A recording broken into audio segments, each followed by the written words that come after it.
Hi friends, welcome to my channel చిన్నారి కథలు. Friends అందరూ ఎలా ఉన్నారు? బాగున్నారా? నేను కూడా చాలా చాలా బాగున్నాను ఫ్రెండ్స్.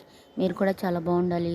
ఫ్రెండ్స్, చిన్న రిక్వెస్ట్, ఫస్ట్ టైం మా ఛానల్ చూస్తున్నట్టయితే ప్లీజ్ ఒక లైక్ చేసి వీడియో చూడండి ఫ్రెండ్స్. మీ ఒక్క లైక్తో మా ఛానల్ ఎంతో ఎంతో గ్రోత్ అవుతుంది ఫ్రెండ్స్, ముందుకు తీసుకువెళ్తుంది ఫ్రెండ్స్. ఈరోజు 3వ రాత్రి చెప్పిన కథ, చంద్రసేనుని కథ చెప్పుకుందాం. శోభనం గదికి ఎంతో అలంకరించుకొని శోభిత అయిన రాకుమార్తె పెద్దదైన చంపకగంది ప్రవేశించింది.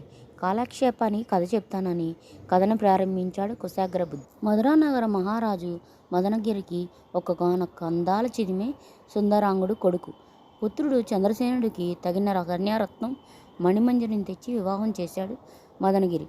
అన్యోన్యంగా ఉంటున్న దంపతులు మేడ మీద పడుకొని ఉండగా ఆ మార్గాన వెళ్తున్న అప్సరసలు చంద్రసేనుని చూసి మోహించారు. వారిని తమ లోకానికి తీసుకుపోయి రోజుకొకరు అతనితో సురతభోగాలు అనుభవిస్తున్నారు. అతని భార్యను అతనికి దూరం చేయడం తగదనిపించి వాళ్ళు వారానికి ఒకరోజు చంద్రసేనుణ్ణి అతని భార్య వద్ద దిగవిడిచి ఉదయమే తీసుకెళ్ళిపోతుండేవారు. కొంతకాలానికి యువరాణి గర్భవతి అయింది. ఆమె ఎంత చెప్పినా వినకుండా రాజు ఆమెను రాజ్యం నుండి వెళ్ళగొట్టాడు. ఊరి పొలిమేరలోని కాళికాలంలో ఉంటూ 9 మోసాలు నిండాక పుత్రుడిని కని వానిని అమ్మవారి సన్నిధిలో నీదే భారం అంటూ ఉంచి ప్రాయోపదేశానికి సముద్రం చేరుకున్నది. అక్కడ ఒక వేశ్య ఆమెను బుజ్జగించి తన ఇంటికి తీసుకువెళ్ళింది. రాజు మదనగిరి వేటకు వెళుతూ అమ్మవారి గుళ్ళోని బిడ్డని చూచి పరమేశ్వరు అనుమతితో తీసుకొని వెళ్ళి పెంచుకున్నాడు. ఆ బిడ్డడు పెరిగి పెద్దవాడయ్యాడు. వానికి యువరాజు పట్టాభిషేకం చేశాడు రాజు. మదనగిరి నగర సంచారం చేస్తూ యువరాజు వేసేవాటికిలో మణిమంజరిని చూచి మోహితుడయ్యాడు.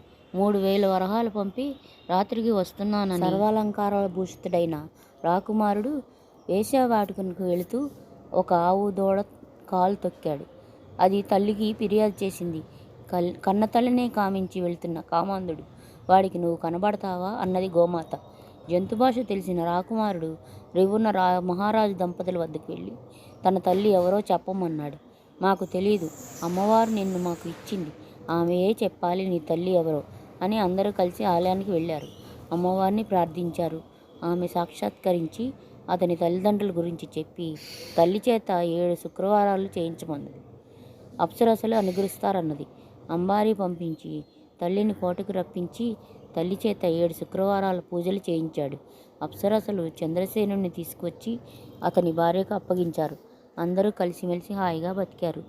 ఓ చంపకగంధి, విన్నావు కదా, ఇటువంటి ఉదాత్త గుణ సంపన్నుణ్ణి నీవు పెళ్ళాడాలి అన్నాడు కుశాగ్రబుద్ధి. అనంతరం ఉదయం కావడం వల్ల ఎవరి దారిన వారు వెళ్ళిపోయారు. ఫ్రెండ్స్, కథ నచ్చిందా? 4వ నాటి రాత్రి కథ రేపు చెప్పుకుందాం. ఫ్రెండ్స్, ప్లీజ్ ఒక లైక్ చేసి వీడియో చూడండి ఫ్రెండ్స్. కథ నచ్చిందా, నచ్చలేదా, బాగుందా, బాగాలేదా ఒక కమెంట్ చేయండి. చిన్న హార్ట్ సింబల్ ఏదో ఒకటి, ఒక స్మైల్, ఏదో ఒక కమెంట్ చేయండి ఫ్రెండ్స్. మా కథ నచ్చితే లైక్ చేయండి, షేర్ చేయండి, సబ్స్క్రైబ్ చేయండి ఫ్రెండ్స్. సబ్స్క్రైబ్ చేసి నాకు పక్కనే ఉన్న బెల్ గంట నొక్కండి. మా నోటిఫికేషన్స్ అన్నీ మీకు వస్తాయి. ఉంటాను, బాయ్.